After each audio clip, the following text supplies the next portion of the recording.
Hello everyone and welcome back to the channel. My name is RSM Paragon as always, and today we are starting our brand new series called the Review Vault. Now, unlike a typical review series, we won't always be reviewing games when they first come out, and this is because there are plenty of amazing channels out there who already do this, and if we're being completely honest, they probably do it far better than we ever could. So instead, we've made a review series that lets us honestly and openly discuss whatever game we're currently playing and how we have found the experience throughout. We'll use a rating score out of 10, and you can see that right here on screen. These are our ratings and what each one means with the description below. So if that all sounds like something you're interested in, then we hope you enjoy the video and stick around for plenty more to come in the future.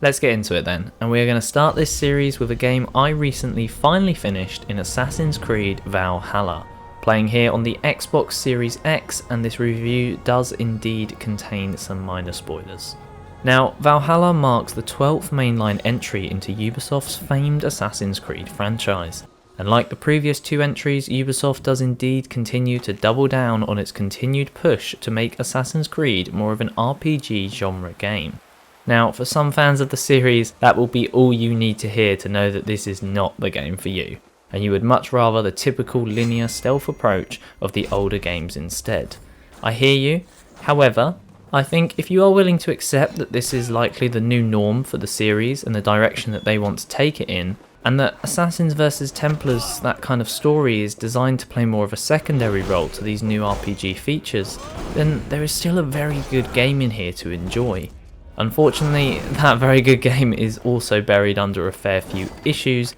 and a monotonous mountain of bloat and filler that Ubisoft continues to try cramming into every corner of these already humongous worlds.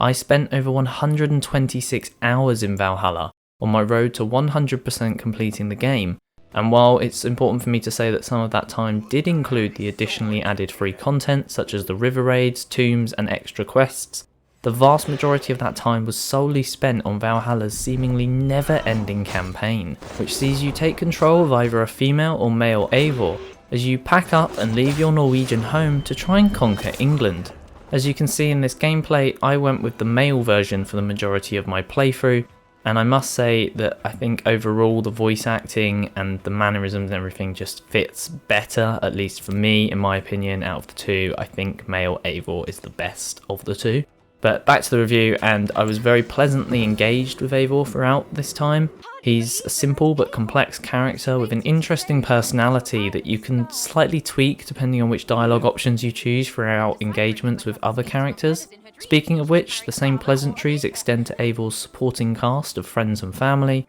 with some really interesting and engaging characters throughout this story. However, despite an interesting narrative that starts off strongly enough, Valhalla chooses to tell the main story by dicing up ancient England into various regions. Then they have you explore each one at a time as you work your way through each arc, creating an alliance with the various individuals you meet. And this creates problems, as while some of the arcs are very interesting, with cleverly nuanced and complex narratives, others are very mundane, with little connection to the main story beyond just making an alliance. In addition to this, most of the characters you spend your time with throughout these regions are never seen again until the endgame, which creates a really disjointed story that feels at times like a chore to kind of complete, and after losing the momentum of the fun narrative and characters involved, you just toss them aside for the next 60 hours, which is probably my biggest criticism with Valhalla, is that the story just takes too long, and despite a strong and interesting payoff at the end, I feel a lot of the arcs and regions would have benefited from being more fleshed out optional side quests instead of filler for the main story. This extra time could then have been potentially used to flesh out the main villains more too, helping to make the strong endgame payoffs and revelations even more impactful. Now, the Assassins part of the game comes in the return of the Hidden Ones and Order of Ancients, which is effectively the original versions of the Templars and Assassins. In Valhalla, we are given this huge list of targets to work through and hunt down across the world, revealing the leader of the Order of the Ancients, and completing the campaign through linking all of the main story together with a really nice revelation and end twist. Now, whilst I did really enjoy this ending, I do also feel that Valhalla again missed the chance to make this moment even more impactful and bittersweet by not further fleshing out and exploring what is otherwise a really perfect anti-villain character that shares part hatred and respect with Eivor throughout interesting viewpoints and motives that I wanted to see more of and explore more of. In the same vein, it would have been nice for the actual members of the Order to also be more fleshed out and have actual purposes beyond just being someone else to assassinate, something that unfortunately affects nearly all of the targets beyond the few who are part of the main questline.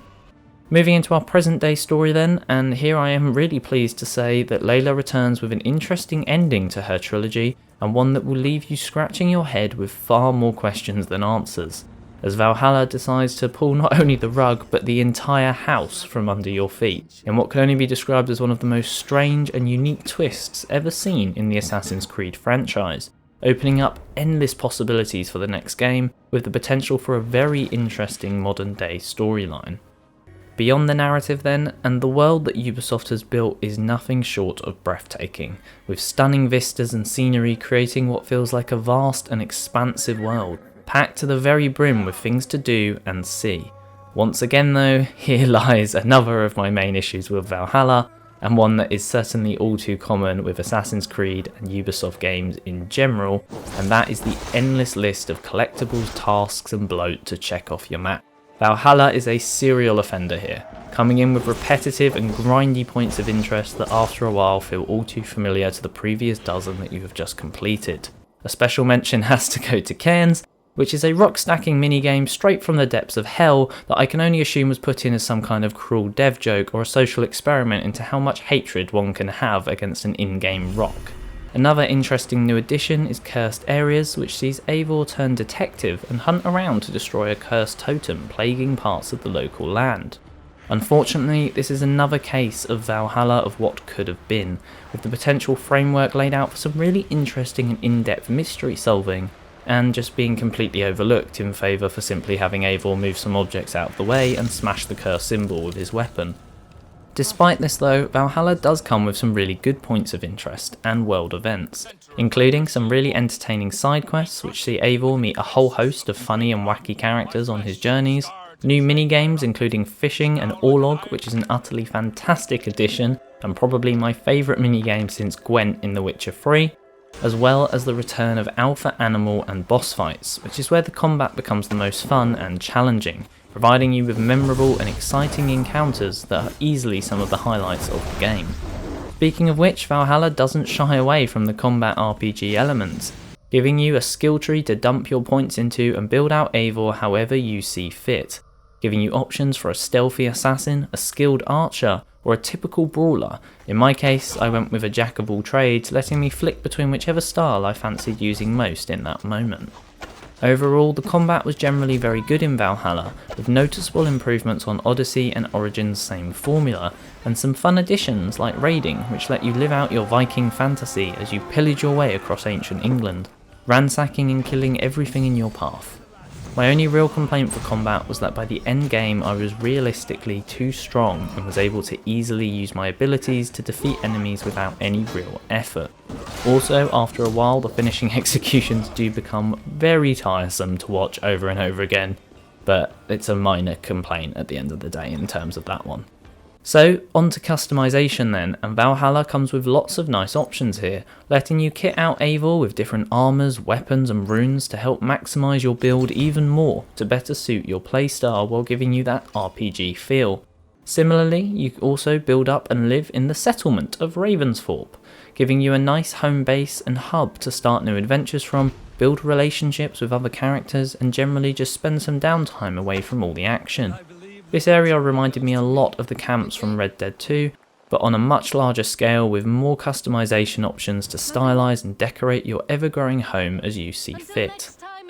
So in conclusion then, Valhalla is a behemoth of a game, with endless hours of exploration and content packed throughout its vast and sprawling world. Yet, as it sets out to tell one of the series' most ambitious stories to date, it suffers from an all too familiar franchise feeling of over-bloating, with repetitive collectibles and points of interest stuffed into every corner, alongside a narrative that in spite of its highs is far too long for its own good.